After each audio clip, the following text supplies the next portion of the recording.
রুখে দিয়ে বলা হলো মিনিস্ট্রি থেকে আমরা সামগ্রিকভাবে প্রকৌশলী এবং ডিপ্লোমাদের যৌথ উদ্যোগে যৌথ পার্টিসিপেশনে আমরা কমিটি গঠন করছি।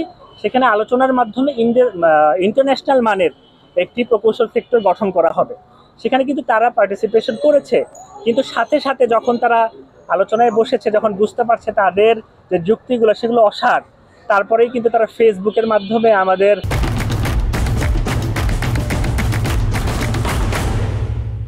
নেতৃবৃন্দের বিরুদ্ধে বিভিন্ন ধরনের প্রোপাগান্ডা চালিয়েছে।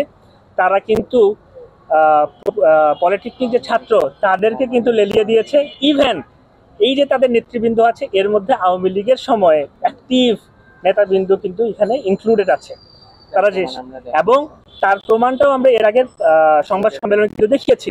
এবং এই সাথে আপনারা কিন্তু তার মানে কি, আপনি একদিকে আলোচনা করছেন, ওইখানে আপনি যখন হেরে যাচ্ছেন তখন কিন্তু আপনি এদিকে একটি পলিটেকনিক ছাত্রদেরকে লেলিয়ে দিচ্ছেন। তারা কিন্তু তাদেরকে আপনারা জিজ্ঞেস করেন, তারা কেউ স্পষ্ট বলতে পারবে না যে কি আলোচনা চলছে ভিতরে, তারা কি জন্য নেমেছে।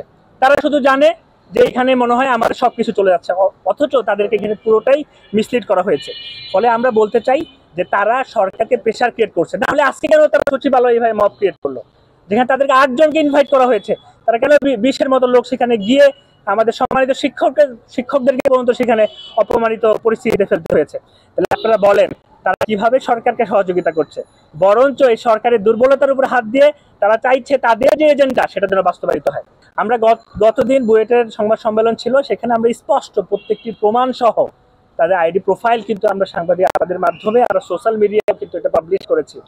আমরা মানে আপনারা যদি বর্তমান আইডিবির যে প্রেসিডেন্ট তার কথাও যদি শুনেন এবং আজকে সচিবালয়ে তার যে অ্যাপ্রোচ যদি আপনি দেখেন, সুস্পষ্টভাবে ইনি এর আগে আওয়ামী সরকারের সময় সুবিধাপ্রাপ্ত মানুষ, আমরা এটাও দেখিয়েছি, এবং এখনও উনি একই স্টাইলে কাজ করছেন এবং সারা দেশে তার ছাত্রদেরকে কিন্তু নামিয়ে দিয়েছেন। দেখুন, ওয়ান ডিরেকশন এডুকেশন বলতে তারা যে কি বোঝায় তারা নিজেরাই বুঝে না।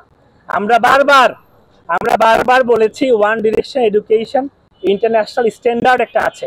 আমরা এই সংক্রান্ত আলোচনা কিন্তু মিনিস্ট্রিতে করেছি, আমরা যথার্থ প্রস্তাবনা দিয়েছি। আপনি কোন দেশের এক্সাম্পল নেবেন? আপনি পাশের কান্ট্রি ইন্ডিয়ার এক্সাম্পল নেবেন, আপনি পাকিস্তানের এক্সাম্পল নেবেন, আপনি ইউরোপীয় কান্ট্রির এক্সাম্পল নেবেন, আপনি অস্ট্রেলিয়ার এক্সাম্পল নেবেন, আপনি যে কোনো দেশের এক্সাম্পল নিয়ে সেই দেশের যে প্রকৌশল সিস্টেম সেটাকেই বাস্তবায়ন করেন, তারা একটিও মানবে না। তারা মানবে তাদের সিন্ডিকেট, তারা সারা দেশ ব্লক করবে, তারা মব সৃষ্টি করবে, তারা পুলিশের উপর আঘাত করবে, তারা সরকারকে বাধ্য করবে সেটা মানে নিতে। তাদের স্টাইল একটাই।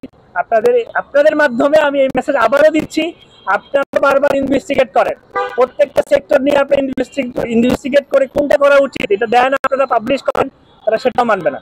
তাদের এক কথা, আমাদের ভায়োলেন্স করার উপায় আছে, আমাদের সারা দেশ ব্লক করার উপায় আছে, আমরা এটাই করবো। মীমাংসিত হইলে তারা 7 দফা দিল কেন? এটা এক।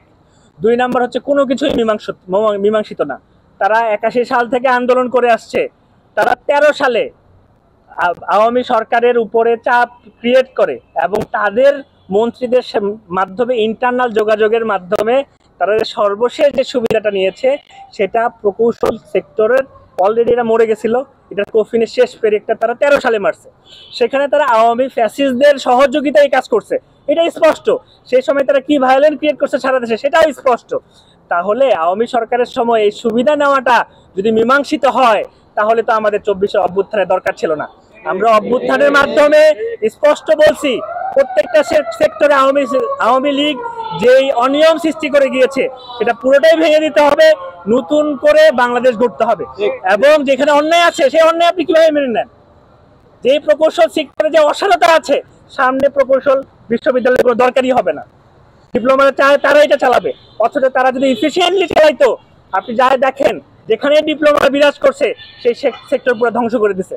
আমরা এর আগেও প্রমাণ দিয়েছি, বারবার রিপিটেড কথাগুলো বলতে চাচ্ছি না। জি, ধন্যবাদ।